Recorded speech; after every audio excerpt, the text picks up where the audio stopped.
선교적 윤리와 구속의 두 번째 주요 본문은 출애굽기 19장입니다. 출애굽기 19장 4절에서 6절 말씀에 나오는 내용 가운데 거룩한 나라라는 이스라엘의 정체성에 관해 나오는 또 다른 내용을 볼 수 있습니다. 거룩함은 제사장직의 본질에 해당되지요. 이스라엘이 열방 가운데서 야훼의 제사장 역할을 시행하려면 그들은 거룩해야 됩니다. 그리고 이 거룩함은 그냥 의식적 행사를 말하는 것이 아니라 포괄적인 윤리적 의제를 의미하죠. 이 본문의 전후 문맥들은 성경적 윤리와 선교를 적절히 이해하는 데 매우 중요한 역할을 하기 때문에 그 내용들을 한번 다시 살펴보도록 하겠습니다. 하나님의 구속적 주도권, 내가 애굽 사람에게 어떻게 행하였음을 너희가 보았느니라고 출애굽기 19장 4절에서 말씀하고 있어요.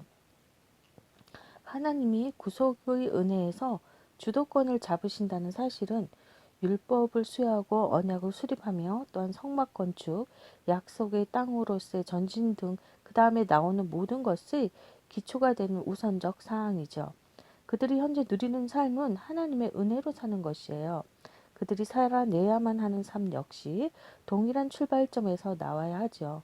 물론 이 구절들에는 윤리적 명령어들이 나오고 있어요. 즉 하나님의 음성을 듣고 하나님의 언약을 지키라는 것이죠. 하지만 그것은 하나님의 구속을 얻기 위한 조건이 아니라 그들의 정체성이 부과하는 사명을 성취하는 조건으로 말하고 있는 것입니다.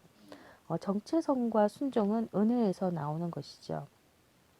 그렇다면 성경적 윤리는 성경적 구속에 대한 반응으로 보아야 한다는 것입니다. 윤리에 대한 다른 모든 토대는 교만이나 율법주의 혹은 절망으로 이끌죠. 그리고 우리는 이제 이스라엘의 윤리적 의제가 그들을 존재하게 하신 하나님의 선교적 행동과 얼마나 밀접하게 연결되어 있는지를 보았고요. 성경적 선교도 같은 토대 위에 놓고 평가해야 하죠. 우리가 어떠한 선교적 부르심을 받든지 간에 그것은 우리의 삶에 주어진 하나님의 은혜로부터 그리고 미래를 위한 우리를 위한 세상을 위한 하나님의 계획의 은혜로부터 나오죠. 우리의 순종의 한 차원인 선교 역시 은혜에서 나온다는 것을 알아야 합니다. 즉 그것은 성취된 구속의 은혜와 하나님의 미래의 목적들의 은혜죠. 두 번째로 하나님의 보편적 소유권을 살펴보면요. 세계가 다 내게 속하였나니 너희는 모든 민족 중에서라고 5절 말씀에 이야기하고 있어요. 이 본문은 온 세상에 대한 하나님의 소유권과 모든 민족에 대한 하나님의 보편적 관심을 단언하고 있죠. 하지만 동시에 이 본문은 이스라엘이 야훼의 귀중한 개인적 소유로서 그분의 제사장 나라요 거룩한 백성이라는 독특하고 특정한 정체성을 갖고 있음을 단언하고 있습니다. 이러한 이중적 단언의 결과로 이스라엘은 대단히 공개적인 무대에 살게 될 것이죠. 이스라엘의 존재나 역사에서 비밀스러운 것은 아무것도 없을 것입니다. 좋든지 나쁘든지 간에 이스라엘은 열방 앞에 드러나게 되죠. 그런 위치에서 그들의 하나님 야훼에게 자랑거리가 될 수도 있고 망신거리가 될 수도 있는 것입니다. 하나님이 바라시는 것은 그들이 열방 가운데서 제사장다운 거룩한 행동으로 하나님의 귀중한 소유라는 지위에 걸맞게 사는 것이죠. 그렇다면 이 본문에서 볼 때 성경 윤리는 자신에게만 책임을 지는 폐쇄적인 소 집단의 안이하고 은밀한 행동이 될 수는 없는 것이죠. 하나님의 백성의 삶은 언제나 그들을 지켜보는 열방을 향하고 있다 하는 것입니다. 제사장들이 언제나 하나님뿐 아니라 그들의 백성을 향하고 있는 것과 마찬가지예요. 세상에서 하나님의 특별한 백성으로 사는 것은 보편적으로 하나님께 속해 있는 세상 자체에 대한 하나님의 선교의 일부라 하는 것입니다. 여기에서 다시 한번 우리는 윤리와 선교의 관련성을 보게 되는 것이죠. 거룩하라는 이스라엘의 부르심은 열방과 온 세상을 등지고 살면서 그렇게 하라는 것이 아니라 하나님을 위해 그들 가운데 살면서 그렇게 하라는 것이라는 사실을 기억해야 합니다. 그 다음은 이스라엘의 정체성과 책임에 관한 것인데요. 너희가 내게 대하여 제사장 나라가 되며 거룩한 백성이 되리라 하고 6절 말씀에 나와 있죠. 우리는 10장에서 하나님의 제사장으로서 이스라엘의 역할이 의미하는 바를 이미 탐구했어요. 거기에서 우리는 국가적 제사장이라는 이 개념이 본질적으로 선교적 차원을 지니고 있음을 이미 살펴보았죠. 그래서 이제 이 이스라엘은 하나님 및 열방과 관련해서 이중의 역할을 하도록 되어 있고 그들에게 축복의 대행자가 되는 제사장적 기능을 부여하고 있는 것을 보았습니다. 하나님은 이스라엘 백성 전체에게 열방 가운데서 그분의 제사장이 되는 역할을 부여하신다고 말씀하고 계시죠. 하지만 이제 이 제사장 역할을 담당하려면 이스라엘은 거룩함을 지니고 있어야 합니다. 그들의 자신이 그들의 제사장들이 이스라엘의 평범한 사람들 가운데서 거룩함을 지니고 있던 것과 마찬가지라는 것이죠. 거룩함이 제사장직의 조건이라면 그리고 제사장직이 선교의 한 차원이라면 우리는 분명 성경이 말하는 거룩함이 무슨 의미인지 좀 더 충분하게 이해할 필요가 있죠. 거룩하다는 것은 이스라엘 사람들이 특별히 종교적인 민족이 되어야 한다는 의미는 아니에요. 그 말의 의미 중 기본적인 부분은 다르거나 독특하다는 것이죠. 이 다르거나 독특하다는 것은 이스라엘의 거룩함의 두 측면에서 알 수 있는 것인데 그것은 둘 다 하나님의 거룩한 백성으로서 교회에 적용되는 것을 볼 수 있습니다. 거룩함의 직설법과 명령법을 살펴보면요. 한편으로 거룩함은 정해진 것이었어요. 즉 이스라엘의 존재의 실상이죠. 하나님은 이스라엘을 구별시키셨어요. 그것은 하나님이 주도적으로 선택하신 일이에요. 다른 한편으로는 거룩함은 하나의 과제였죠. 즉 이스라엘은 하나님의 거룩한 백성으로서 그들의 지위가 실제로 의미하는 바를 매일 삶 속에서 표현해야 한다는 것이에요. 너의 신분에 걸맞는 존재가 되라는 것이죠. 이 거룩함의 상징적이고 윤리적인 거룩함이라는 이 실제적 과업은 두 가지 차원을 가지고 있지요. 그것은 상징적인 차원을 가지고 있고 이 복잡한 제도를 통해 그들이 열방과 구별됨을 나타냈어요. 실제적인 거룩함은 또한 윤리적인 차원을 가지고 있죠. 거룩하다는 것은 모든 영역, 즉 개인, 가정, 경제, 국가적 삶을 포함해서 정직하고 정의롭고 자비로운 삶을 산다는 것을 의미하기 때문이에요. 이스라엘에서 거룩함의 윤리적 차원을 분명히 나타내는 가장 포괄적인 단일 본문은 레위기 19장이에요. 그것은 출애굽기 19장 6절에 대한 가장 훌륭한 주석이라고 볼 수 있죠. 이것은 삶의 전 영역에 걸친 거룩함을 레위기 19장에서 말하고 있어요. 너희는 거룩하라. 이는 나 여호와 너희 하나님이 거룩함이라 하고 레위기 19장 2절에 말씀하고 있잖아요.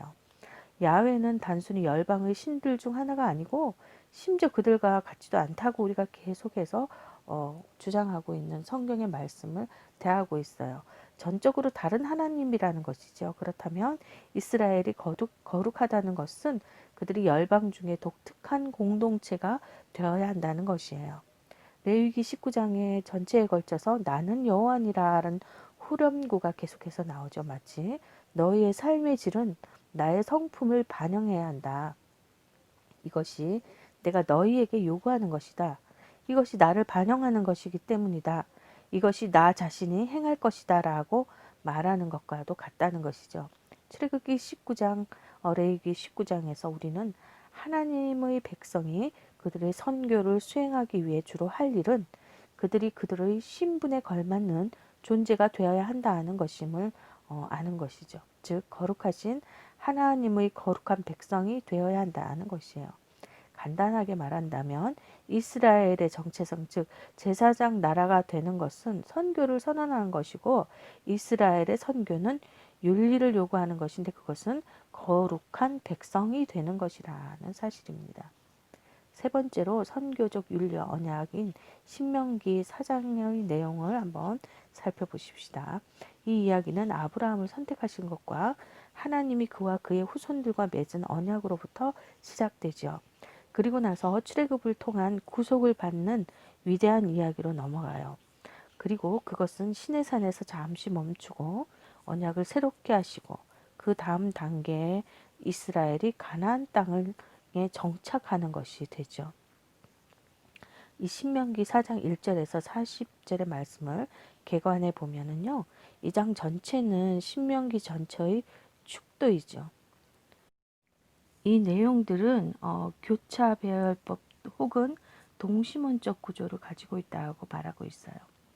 이는 본문의 제일 바깥에 있는 부분들에서 짝을 이루는 점들을 발견하고 그 다음에 양쪽 끝에서 차례차례 짝을 이루는 점들이 중심부에 나오는 취지를 중심으로 거울처럼 정렬되어 있다는 그런 의미예요. 그래서 이는 이제 신명기의 몇몇 장들에서도 볼 수 있는 그런 형식이지만 우리는 거기에 들어있는 7개의 핵심 사상을 중심으로 주의 깊게 정리가 되어 있음을 먼저 알아야 해요. 그 구조는요. A, B, C, D, E의 구조에서 다시 A, D, C, B, A의 그런 구조로 나와 있는 것을 볼 수 있어요. 유형에 대한 자세한 설명은 우리 교재에 나와 있는데요. 그 내용이 너무 기니까 스스로 이 교재를 보면서 공부하시기를 조금 부탁드리고요. 우리는 이제 이 내용의 어떤 중심들을 조금씩 살펴보려고 해요. 이스라엘 사회의 그 가시성에 대한 이 신명기 4장의 서문 역할을 하는 바알보올에서의 엄청난 배교에 대한 언급은 3, 4절 즉 여러분이 민수기 25장을 참고하시면 되시고요. 이 장 나머지의 이중적 메시지에 나오는 생생한 신뢰들을 제공하는 것을 볼 수 있죠. 그것은 이스라엘의 유일한 언약 주님이신 야훼를 거부하고 다른 신들을 쫓는 사람들은 멸망할 것이지만 그분을 굳게 잡고 붙잡고 사는 사람들은 살아남게 될 것이라는 그런 내용을 담고 있어요. 그래서 그 첫 번째 요점은 15에서 28절에 전개되고 있고요. 두 번째 요점은 29절에서 31절에 전개되고 있고 그리고 그 메시지는 끝나기 직전에 39절에서 반복되는 것을 볼 수 있죠. 5절에서 8절은 가나안 땅에서 하나님의 율법에 대한 이스라엘의 순종을 열방과 관련해서 다루는 것을 볼 수 있어요. 열방은 이스라엘을 주시하면서 이스라엘이 큰 나라라고 언급할 것이에요. 신명기 7장 7절은 그 점에 대해서 덜 세련되긴 하지만 더 진실하게 지적하고 있죠. 38절에서는 부정적이긴 하지만 그 점을 곰곰이 회고하면서 민족들과 그 땅이 다시 주목을 받는다고 말하죠. 하지만 이번에는 더 큰 것은 여러 민족들이에요. 그렇지만 그것은 하나님이 그들을 쫓아내시리라는 사실을 부각시킬 뿐이죠. 여기에 나오는 또 하나의 교차 배열법적인 요소는 이 부분에 나오는 수사적 질문들이죠. 곧 열방 가운데서 이스라엘의 독특성을 표현하는 그 질문들이 32절에서 34절에 나오는 질문들, 곧 신들 가운데 야훼의 독특성을 표현하는 수사적 질문들과 조화를 이루고 있어요. 이 장의 중심 부분은 15절에서 31절이라고 할 수 있죠. 그것은 두 개의 주요 부분으로 나눠지는데요. 멸망하리라는 위협과 함께 우상 숭배에 대한 경고 그리고 회개하고 언약의 주님인 야훼께 전심으로 충성하고 순종하면 회복되리라는 그 약속의 내용입니다. 이제 신명기 4장을 기초로 해서 우리는 네 가지 주요한 주장을 펼치는 것을 볼 수 있는데요. 첫 번째로 이스라엘 사회의 가시성인 신명기 4장 6절에서 8절 말씀이에요. 너희는 이 율법들을 지켜 행하라. 이것이 여러 민족 앞에서 너희의 지혜요 너희의 지식이라. 율법에 대한 순종은 이스라엘의 유익만을 위한 것이 아니었죠. 그것은 이스라엘이 세상 한복판에서 살면서 나타내야 할 특징이었어요. 이스라엘의 역사에서 일어난 모든 일은 열방의 평가를 받게 되고요.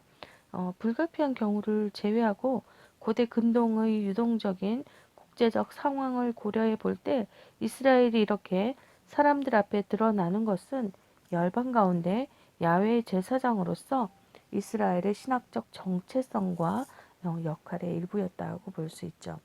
열방은 하나의 사회로서 이스라엘의 모습을 보고 관심을 갖게 된다는 겁니다.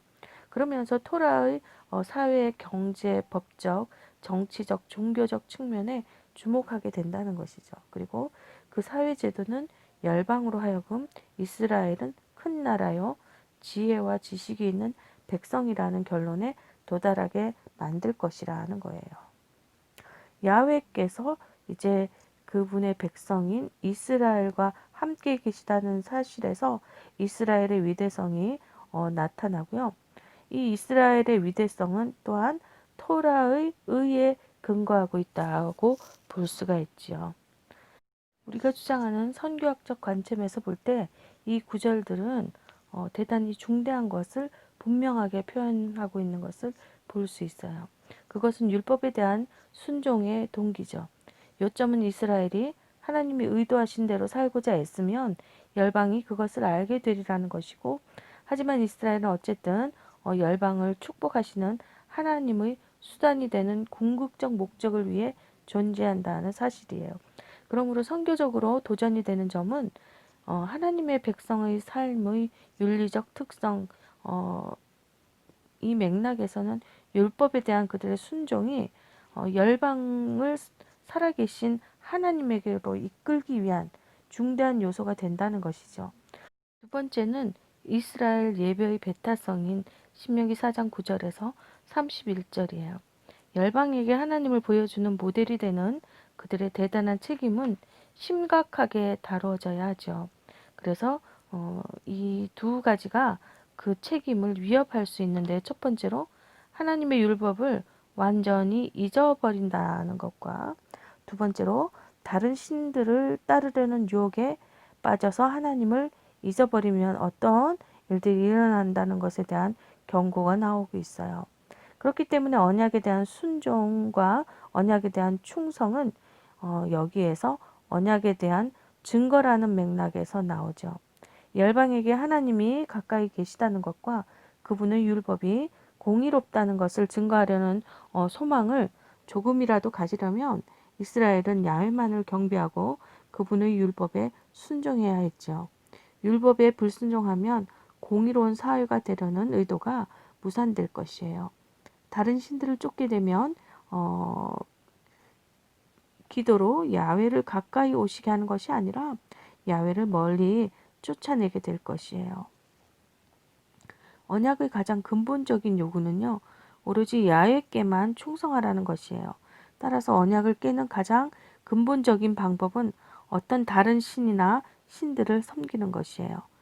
그런 일이 일어난다면 이스라엘은 그들의 근본적인 독특성을 잃어버리게 될 것이고, 실로 그들이 구별되고 모범이 되어야 하는 바로 그 민족들 가운데 흩어지게 될 것이라는 거예요. 그렇다면 신명기 4장의 이 중심 부분인 9절에서 31절에 나오는 부정적 경고들은 6절에서 8절에 나오는 긍정적인 선교적 잠재력에 비추어 보아야 하죠. 또 그 잠재력을 지키기 위해서 그런 경고가 주어진 것으로 생각해야 한다는 것입니다. 중요한 것은 바로 이거예요. 이스라엘이 오직 야훼만을 예배하는 것은 이스라엘 사회가 열방 앞에 드러날 때 꼭 필요하게 보여주어야 할 모습이라는 것이죠. 그래서 6절에서 8절의 소망은 그 백성이 이 언약의 1차적인 요구인 오직 야훼만을 예배하고 섬기는 것을 소홀히 한다면 절대 실현되지 않을 것이에요. 또한 반대로 말한다면 우상 숭배는 이스라엘의 선교의 첫째가는 가장 큰 위협이 된다는 것이죠. 야훼의 백성은 뚜렷하게 다른 생활 방식, 다른 사회 질서, 다른 예배 역학을 보여주어야 해요. 그리고 그렇게 하면서 그들은 살아계신 하나님을 증거해야 된다는 것이죠. 이스라엘을 통한 하나님의 선교는 다름 아닌 열방의 구속과 땅의 회복입니다. 이스라엘이 열방을 흉내내고 창조 질서를 도취시키는 일에 빠져들게 되면 그 같은 선교는 이루어질 수 없는 것이죠. 다음으로 이스라엘의 경험의 독특성을 4장 32절에서 35절에 살펴볼 수 있어요. 내가 있기 오래전 하나님이 사람을 세상에 창조하신 날부터 지금까지 지나간 날을 상고하여 보라는 말씀으로 시작되는데요. 이 구절들은 단순히 신명기 4장의 절정이 아니라 신명기에서 모세가 처음으로 말한 이야기 전체의 절정이라는 것이죠. 그 구절들은 내용과 문체면에서 적당하게 격상되어 있는 것을 볼 수 있어요. 이스라엘이 참으로 비교할 수 없는 존재임을 6절에서 8절에 나타내고 있는데요. 이 수사적 질문은 여기에서 야훼가 비교할 수 없는 존재임을 단언하기 위해 그리고 마찬가지로 결합된 윤리적 선교학적 목적을 위해서 다시 사용되는 것을 볼 수 있어요. 그렇다면 이 부분 전체에서 최고의 요점은 유일신론에 대한 환호이죠. 35절과 39절. 그것은 우주적 언어로 장식이 되어 있고 역사적 경험 안에 나타나 있고 윤리적 반응을 요구하고 있는 것을 볼 수 있죠. 자, 우리가 이제 잠시 현대의 중요한 선교 신학적 문제와 관련된 여담을 하나 나눠보십시다. 이 이스라엘과 야훼의 독특성에 대한 강조는 종교적 다원주의의 상황에서 그리스도의 독특성이라는 현대의 문제에 대해 말하고 있어요.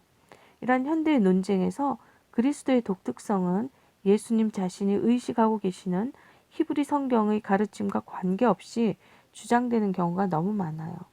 예수님 마치 새로운 종교의 설립자처럼 그렇게 제시되죠. 그러나 예수님의 목적은 그런 것이 아니죠.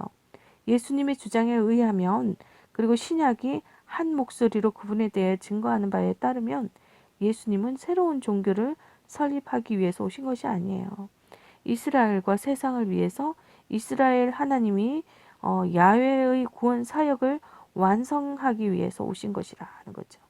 그것은 하나님께서 목적을 가지고 수십 세기 동안 전진시켜 오신 사역이에요.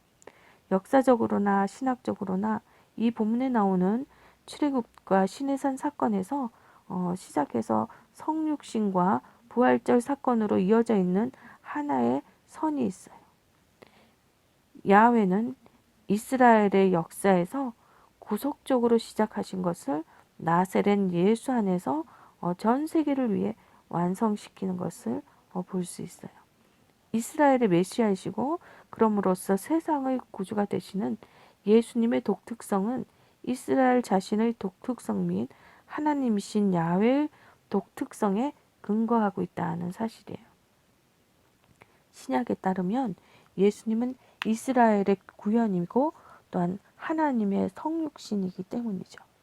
그리고 신약이 증거하는 바대로 초기 기독교가 중점을 두고 노력하는 것은 여기에서 주장되는 것처럼 이스라엘이 믿었던 역동적인 유일신론에 온전히 헌신하면서 이 최종적인 진리를 인정하고 표현하는 것이었죠. 이런 종교 간 논쟁을 선교학적으로 접근하려면 먼저 역사에 나타난 하나님의 독특한 구원 역사에 대해 완전히 성경적으로 이해해야 가능한 것이죠. 이는 성경적 역사적 뿌리에서 단절된 예수님으로부터 시작하는 것이 아니라 오직 한 분 살아계신 하나님에 대한 이 본문 그리고 이와 비슷한 구약 본문들로부터 시작해야 한다는 의미를 담고 있습니다.